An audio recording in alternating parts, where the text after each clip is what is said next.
기도를 했습니다. 그래서 그의 기도가 너무나 지극정성이어서 하나님께서 그 사람에게요, 내 세원이 무엇이냐, 내가 세 가지를 응답해 주겠다라고 말씀을 했습니다. 그래서 이 사람이 무척 기뻐하면서 무엇을 하나님께 아뢰일까 생각하다가, 근데 이 사람이요, 좀 이렇게 부인과 사이가 안 좋았던 것 같습니다. 그래서 하나님께 첫 번째 소원은 뭐였었냐면, 하나님, 지금 제 마누라를 데려가시고 새 마누라를 주옵소서라고 기도했다고 합니다. 그래서 하나님이 그 말대로 그 마누라를 데려갔습니다. 그러니까 아내가 죽었으니까 어떻게 해요? 장례를 치러야 되죠. 그 장례를 치르는 중에 많은 문상객들이 오는 것이었습니다. 근데 한결같이 문상객들이 와서 하는 말이, 아이고, 이렇게 좋은 분이 돌아가셨네요. 이 아내분이 늘 남편 자랑을 그렇게 하셨는데, 또 남편을 위해서 이런 것도 준비하셨다고 하셨는데, 아유, 이 분이 준비한 거 누리지 못하시고 그냥 가셨으니 얼마나 안타까우세요라고 막 위로를 하는 것이었습니다. 그리고 오는 문상객들마다 다 이 아내를 칭찬하는 것이었습니다. 이 남자가 가만히 생각해 보니까 너무 아까운 거예요. 이렇게 좋은 아내가 가면 안 되겠다 싶어서 하나님께 두 번째 소원을 썼습니다. 하나님, 제 아내 다시 살려주세요. 그러니까 하나님이 제 아내를 살려줬죠. 그 소원이 몇 개 남았습니까? 하나 남았죠. 그래서 이 하나가 남았는데 아무리 생각을 해봐도 좀 무엇에 써야 될지 잘 생각이 안 났어요. 그래서 하나님께 기도했습니다. 하나님, 제가 마지막 남은 이 소원을 어떻게 쓰면 좋을까요? 그랬을 때 하나님께서 이렇게 말씀하셨다고 합니다. 지금 받은 은혜에 감사하는 마음을 달라고 기도해라. 그래서 이 남자가 그대로 기도했다고 합니다. 현재 지금 내 처지에 만족합니다. 이대로도 분에 넘치고 행복합니다라는 기도를 했다고 합니다. 그래서 이후로 이 남자는 감사하며 행복하게 살았다라는 전설이 전해지고 있습니다. 여러분들, 오늘이 추수감사주일인데, 여러분들 감사, 이 땡큐라는 말은 바로 생각, think에서 왔다고 말씀을 드렸죠. 우리가 어떤 생각을 하느냐에 따라 더욱더 감사가 넘치기도 하고, 어떤 생각을 하느냐에 따라 불평이 가득할 수도 있다는 것입니다. 바라옵기는 오늘 추수감사절을 맞아서 옆에 있는 배우자와 또 지금의 상황에 대해서 감사의 고백이 넘치기를 소망합니다. 여러분은 어떻습니까? 여러분 올 한 해를 뒤돌아보면서 여러분들 마음속에 진정한 감사가 있습니까? 아니면 오늘이 추수감사절이긴 감사절이지만 솔직한 심정으로는 하나님 앞에 감사하기 어려운 분들도 아마 있을 것입니다.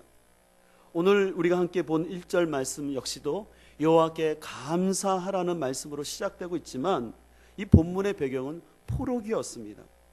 이스라엘 역사에 있어서 포로기라는 것은 가장 고통스러운 시절로서 나라를 잃고 비참하게 다른 나라에 끌려와서 거기서 자신의 언어도 사용하지 못하고 무엇보다 하나님께 예배 드릴 수도 없는 너무나 어려운 상황이었습니다. 마치 우리나라가 일제 식민 치하 때 교회 문이 닫히고 우리나라 말을 쓰지 못하면서 우리의 성씨를 일본 이름으로 바꾸면서 경제적으로 힘들었던 것처럼 지금 이스라엘 백성들은 영적으로 또 모든 삶에 있어서 아주 혹독한 겨울을 보내고 있었습니다. 근데 이런 상황 속에서도, 이런 포로기라는 상황 속에서도 오늘 시인은 하나님께 감사하며 찬양하라는 귀한 고백을 하고 있습니다.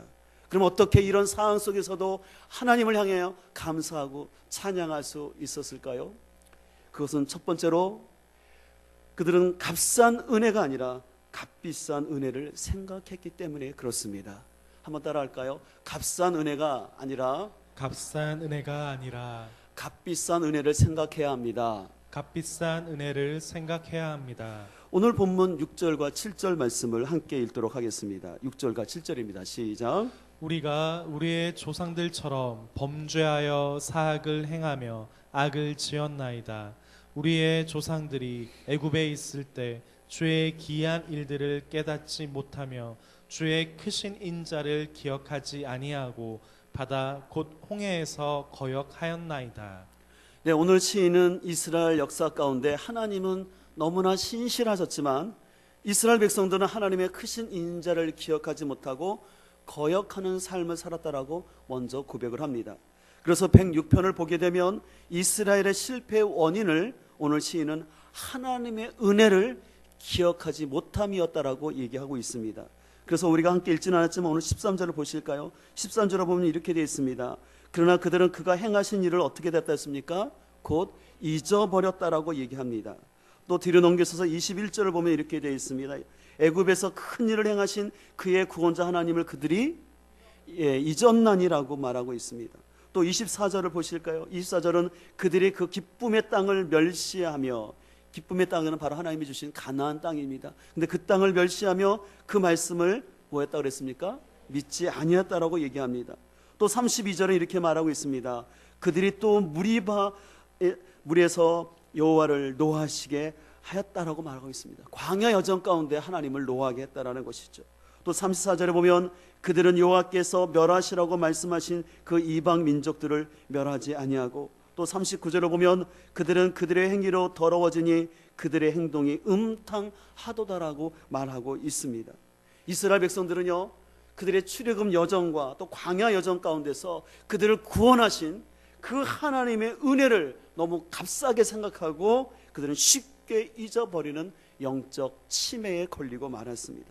그리고 오히려 청개구리처럼 하나님이 하지 말라라는 우상 숭배와 또한 삶 속에서 음란한 행위들을 그들은 반복하고 있었습니다.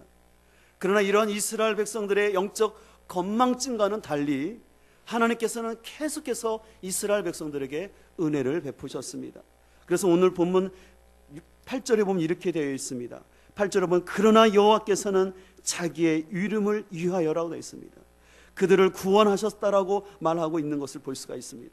또 결정적으로 43절 이하에 보면 이렇게 기록되어 있는데요, 우리 43절과 44절을 함께 읽도록 하겠습니다. 시작. 여호와께서 여러 번 그들을 건지시나 그들은 교묘하게 거역하며 자기 죄악으로 말미암아 낮아짐을 당하였도다.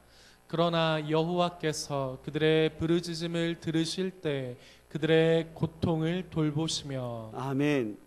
여기 보면 하나님께서 그들을 여러 번 건지셨다고 말합니다. 그러나 그럼에도 불구하고 이스라엘 백성들은 하나님께 죄를 지었다라는 것입니다. 그러면 다시 그들은 하나님께 부르짖었다라는 거예요. 그럼 그랬을 때 하나님은 외면치 아니하고 그들을 또 다시 구원하신 하나님인 것을 볼 수가 있습니다. 그래서 이스라엘 백성들은 너무나도 쉽게 하나님께 받은 은혜를 까먹고 범죄했습니다. 그러나 하나님은 그럼에도 불구하고 그 이스라엘 백성들에게 은혜를 베푸는 것이었습니다. 그래서 이제 이러한 하나님을 깨달았을 때, 이 신실하신 하나님의 은혜를 깨달았을 때 오늘 시편 106편 시작과 끝에서는 하나님께 감사하고 찬양하라는 귀한 고백이 흘러나는 것입니다. 오늘 본문 106편 1절과 2절을 우리 여자 성도님들이 읽으시고요, 마지막 47절과 48절은 우리 남자 성도님들이 읽도록 하겠습니다. 먼저 1절과 2절 우리 여자 성도님들 읽겠습니다. 시작.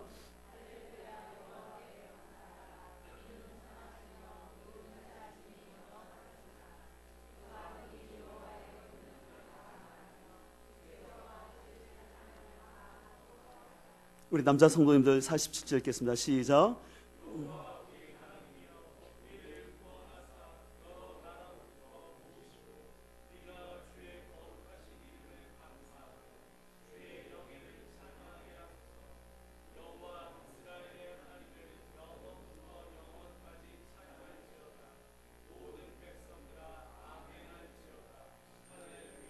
아멘.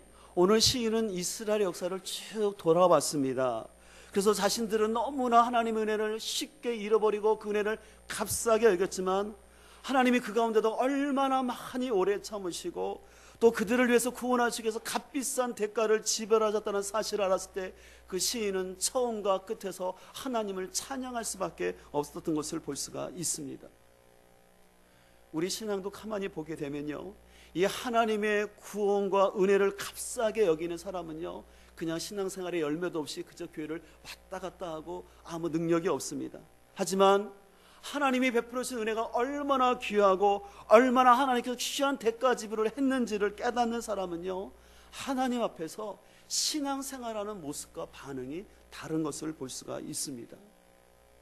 요즘 우리 사회에서도 무상급식과 무상복지에 대해서 많은 논란이 있습니다. 우리가 아는 것처럼 참 복지라는 것은 필요하고 적절하게 잘 사용되어야 하지만, 그러나 어떤 사람들의 도덕적 회의나 또 국가적인 재정에 무리가 되는 범위 안에서 이것이 진행된다면 그것은 좀 우리가 잘 생각을 해야 된다고 생각을 합니다. 실은 제가 지난주 월요일 날 우리 윤강호 장로님이 지금 단무지 작업을 하실 때라서 한번 당진을 갔었어요. 지금 보이는 사진이 그 당진에 있는 단무지 밭입니다. 굉장히 넓어요. 저기 가운데 계신 분이 윤강호 장로님이신데요. 그 다음 사진을 보시면 저 단무지 이파리를 다 잘라내면 저게 단무지입니다. 근데 저거를 다 뽑아내야 돼요. 근데 저게 보통 저거는 한 밭이고요. 저런 밭이 수두룩해야 돼요.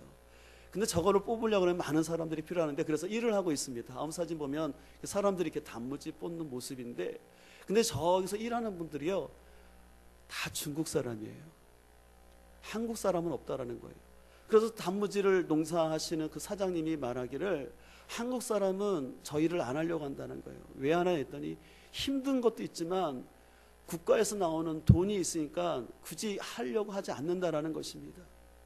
국가에서 정부에서 보조금 나오고 연금도 나오는데 뭐 내가 힘들게 저거 일하겠냐 하면서 일을 안 하려고 한다는 거예요. 그래서 그 사장님이 굉장히 일꾼을 못 구해서 안타까워하는 것을 볼 수가 있습니다.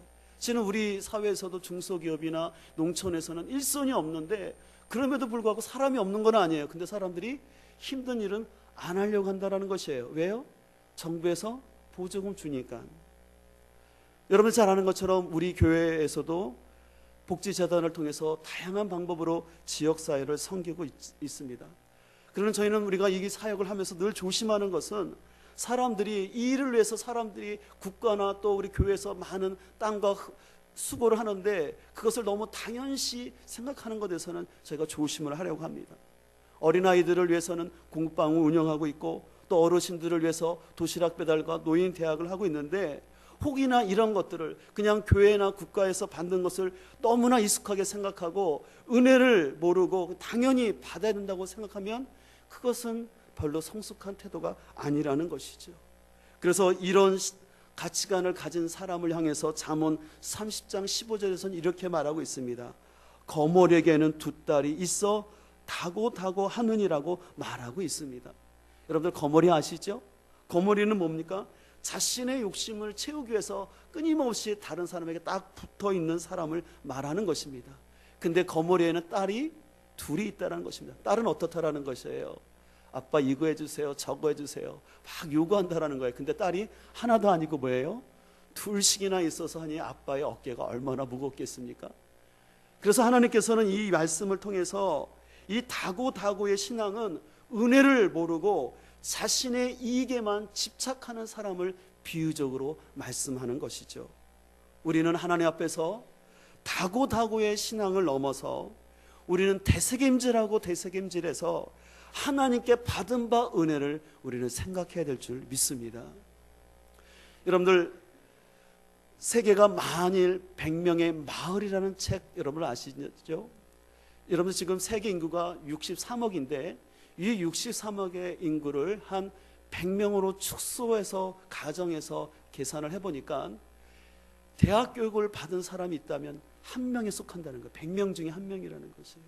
여러분들이 대학을 나왔거나 여러분의 자녀가 대학을 다니고 있으면 100명 중에 한 명인 거예요.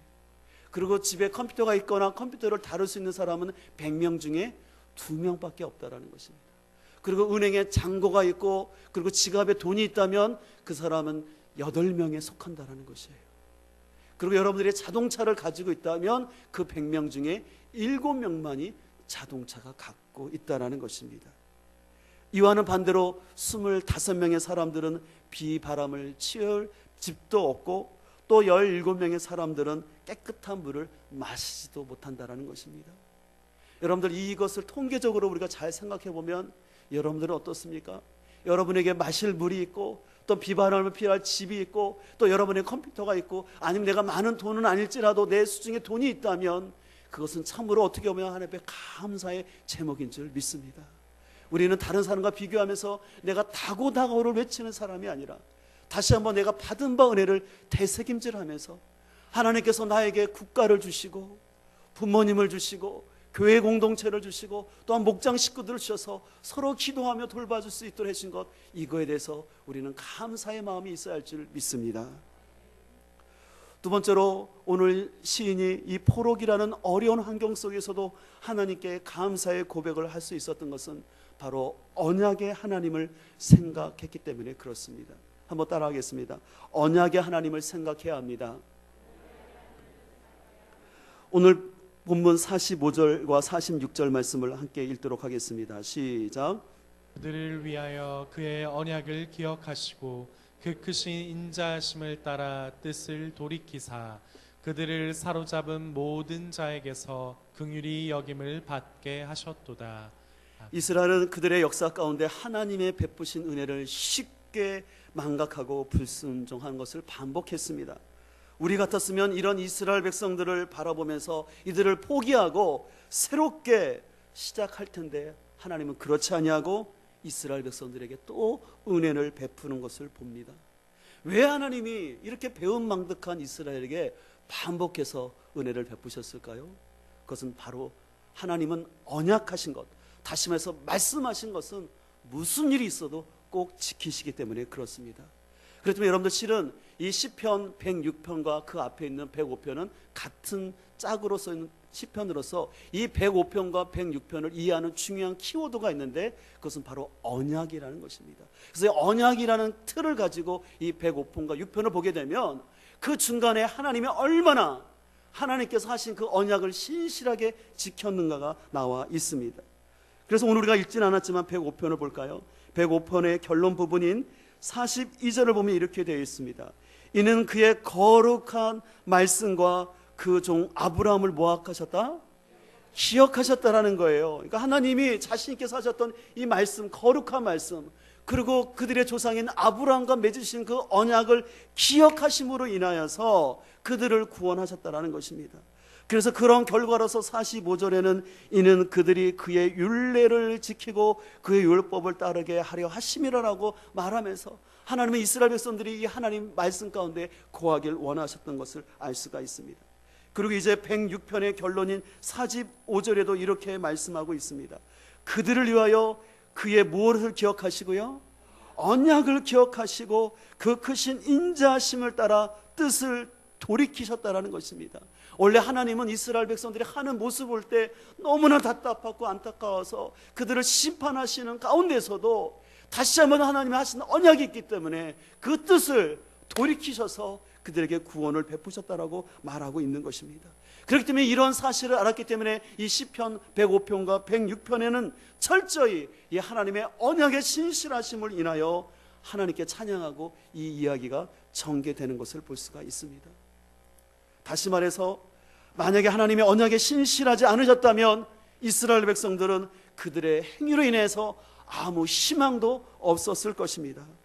그러나 하나님은 한 번 하신 언약은 어떠한 일이 있을지라도 그것을 성취하시기 때문에 하나님은 심판 가운데도 마음을 돌이키셔서 그들에게 은혜를 베풀어 준 줄 믿습니다. 그렇기 때문에 이러한 사실을 깨달은 시인은 이 하나님의 신실하신 하나님에 비해서 너무나 불순종했던 언약에 불순종했던 자신들의 모습을 대비한 것이었습니다. 시인은 자신들의 불순종의 역사와 대비하는 이 하나님의 신실함을 깨달았을 때 하나님을 찬양할 수밖에 없었습니다. 그래서 시편을 시작하면서 하나님께 감사하라, 그 인자하심을 찬양하라 말하고 또 마지막 결론에서 우리를 이렇게 신실하게 구원하신 하나님을 높일 것이라고 말하는 것을 볼 수가 있습니다. 여러분 100% 응답받는 비결이 있는데 여러분들 궁금하시죠? 그것은 뭐냐면 언약의 말씀을 붙잡고 기도하는 것입니다. 하나님의 약점이기도 해요. 하나님의 약점인데 하나님은 한 번 약속하셨으면 그 당사자가 비록 부족할지라도 하나님은 언약하셨기 때문에 그것을 성취하시는 하나님인 줄 믿습니다. 그 결정적인 사건이 있다면 그것이 바로 십자가의 사건인 줄 믿습니다. 누구든지 예수 그리스도를 믿고 자신의 죄를 회개하고 예수 그리스도를 따르는 자들에게는 구원을 베풀어 주신 줄 믿습니다. 그리고 한번 택한 백성은 영원히 버리지 아니하시고 때때로 우리가 나약하고 실수할지라도 넘어질지라도 한번 붙잡은 손은 놓지 않으시는 것이 하나님의 은혜의 열심인 줄 믿습니다. 여러분들 교회 주차장에 들어오시다 보면 우리 교회 앞마당에 새롭게 현수막을 만들었어요. 여러분 보셨지요? 그 현수막 그림이 뭡니까? 예수 나를 잡아주시네입니다. 바로 하나님께서는 예수님께서는 우리의 연약한 손목을 붙잡아 주셔서 때때로 우리가 실망하고 어려움에 있을지라도 하나님 붙드신 손은 놓지 아니하시고 우리를 붙잡아 주실 줄 믿습니다. 그렇기 때문에 우리가 힘들고 어려울지라도 우리가 예수 그리스도를 의지하며 나아가게 될 때 주님이 우리를 붙잡아 줄 줄 믿습니다. 근데 여기서 우리가 한 가지 놓치지 말아야 할 중요한 교훈이 있는데, 그것은 실은 우리가 이 땅을 살아가면서 우리가 하나님께 순종을 잘하고 노력을 해서 축복을 받는 것이 아니라 언약에 신실하신 하나님 때문에 우리에게 축복이 있다는 것을 기억해야 될 줄 믿습니다. 그래서 보면 어떻게 보면 우리가 하나님 앞에 순종할 수 있는 것조차도 언약에 신실하신 하나님의 궁율과 이 십자가의 약속 때문에 이것이 가능한 줄 믿습니다. 그렇기 때문에 이 은혜를 진정으로 깨닫는 사람은 비록 부족할지라도 자신의 삶 속에서 이 언약의 말씀대로 살아가려는 그런 몸부림이 있을 줄 믿습니다. 그러나 이 언약을 진정으로 깨닫지 못하는 사람은 형식적인 신앙생활을 할 수밖에 없는 것이죠. 바라옵기는 우리가 이 하나님의 은혜를 다시 한번 잘 되새기고 생각함으로, 이 언약에 신실하신 하나님을 생각함으로 우리가 믿음 가운데 승리할 수 있기를 간절히 소망합니다. 여러분들 존 버년이 쓴 청로 역정이라는 책을 많이 아실 거예요. 지금 보여지는 사진이 바로 존 버년인데 아주 저분이 귀한 책을 썼죠. 그래서 아주 철로 역정은 기독교의 고전인데 너무 내용이 좋습니다. 그래서 저도 지금 내년부터는 이 철로 역정을 가지고 설교를 하려고 좀 계획 중에 있는데요. 이 내용을 보게 되면 저 책에 기독도라는 주인공이 나옵니다. 이 기독도가 멸망의 성에서 빠져나와서 이제 믿음의 길을 쭉 순례하게 있었습니다. 근데 그 믿음의 길을 가는 게 때로는 너무나 힘들고 어려움이 있었습니다. 그래서 이 기독도가 하루는 이렇게 힘든 길보다는 내가 좀 쉬운 길을 가는 마음으로 선택했는데, 그만 그 쉬운 길을 간 것이 어떤 것이었냐면 바로 의심의 성에 살고 있는 거인에게로 그를 인도하고 말았습니다. 그래서 결국 이 기독도는 그 의심에 살고 있는 거인을, 절망이라는 거인에게 붙잡혀서 지하 감옥에 들어가게 되었습니다. 그리고 이제 온갖 방법 가운데 이 기독도를 핍박하던 절망은 기독도에게 말합니다. 너에게 더 이상 신앙생활하는 건 아무 의미가 없으니까 너 스스로 자살하라. 그리고 너의 믿음의 여행을 계획해서 계속하려는 것을 포기하고 마는 것이 더 나을 것이다라고 유혹을 하는 것이었습니다. 그리고 실제로 얼마 동안 정말로 이 절망이라는 거인이 이 기독도를 거의 패배시킨 것처럼 보였습니다. 그러나 그때 이 기독도와 함께 붙잡혀 왔던 희망이라는 동료가 기독도에게 이렇게 말하는 것입니다. 우리가 지금 비록 힘들지만 가만히 생각해 보면 우리의 지금까지의 믿음의 여정 가운데 하나님께서 이런 일도 베풀어 주시고 이런 기적도 행해 주지 않았어? 우리가 절망만 하지 말고 우리 한번 기도해 보자 하는 것이었습니다. 그래서 그날 밤에 이 기독도가 희망이 함께 기도를 하는 것이었습니다. 그래서 한참 기도하고 이제 거의 새벽이 될 쯤 되었습니다. 동이틀 무렵이 있는데 그때 기독도가 무릎을 치면서 내가 한 가지를 깨달았다라는 것입니다. 그러면서 이 사람이 이렇게 말한 겁니다. 내가 왜 이렇게 바보처럼 생활했지? 내가 얼마나 자유로울 수 있는 그 강력한 능력이 있는데 내가 너무 그것을 안 쓰고 있었어. 그러니까 희망이 그게 뭔데? 라고 묻습니다. 기독도가 말하기를 내 가슴 속에는 약속이라는 열쇠가 있었어. 이 약속이라는 열쇠를 사용하면 내가 비록 이 절망의 성에서, 의심의 성에서 이 절망 가운데 있지만 이 열쇠를 사용하면 내가 풀려 나올 것 같아 라는 말을 하는 것이었습니다. 그 희망이 그래, 우리 한번 이 약속의 말씀을 돌려보자. 그래서 이 약속의 열쇠를 돌렸을 때 그들은 그 성에서 나오게 됐다라는 책 부분이 있습니다. 제가 이 얘기를 한 이유는 뭐냐면 우리가 살다 보면은 우리에게 때때로 크거나 작거나 때때로 절망과 의심에 빠질 때가 있습니다. 그러나 그럴 때마다 우리가 기억해야 할 것은 우리 가슴 속에 있는 하나님의 언약을 붙잡아야 할 줄 믿습니다.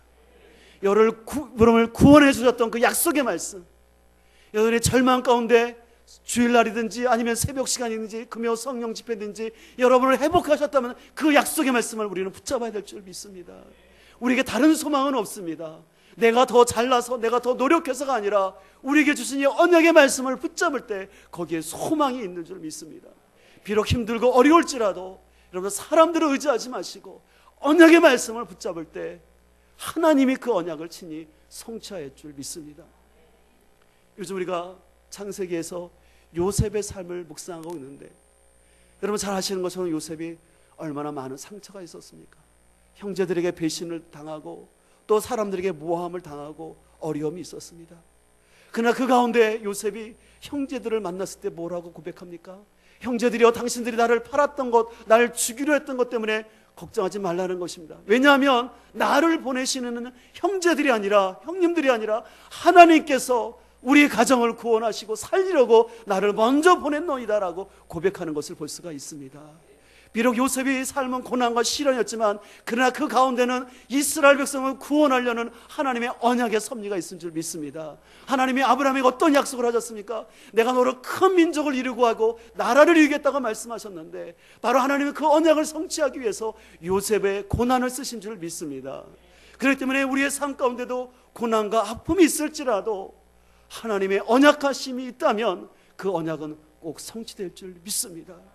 그렇기 때문에 오늘 추수감사절을 맞이하면서 오늘 우리는 환경과 조건으로 감사가 아니라 나에게 말씀하시는 그 하나님 언약을 붙잡고 나갈 수 있기를 간절히 소망합니다.